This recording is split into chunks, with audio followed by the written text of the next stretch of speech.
ঝাঁকে ঝাঁকে ছুটে আসছে রকেট, থামানোর কোনো উপায় যেন নেই। ২৪ নভেম্বর ইসরায়েলের আকাশে এভাবেই লেবানন থেকে ছোড়া রকেট বৃষ্টির মতো পড়ে। এতে চোখে রীতিমতো অন্ধকার দেখেন ইসরায়েলি প্রধানমন্ত্রী বেনিয়ামিন নেতানিয়াহু।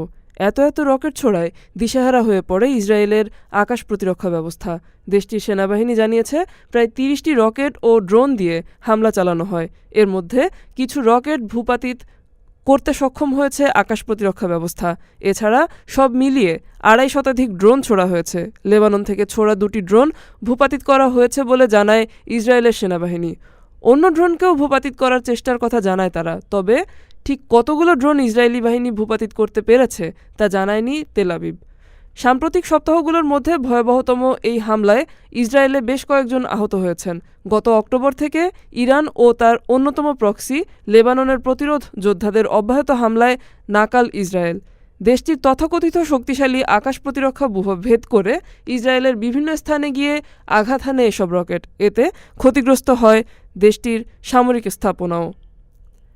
ডেস্ক রিপোর্ট, আজ বার্তা, ঢাকা।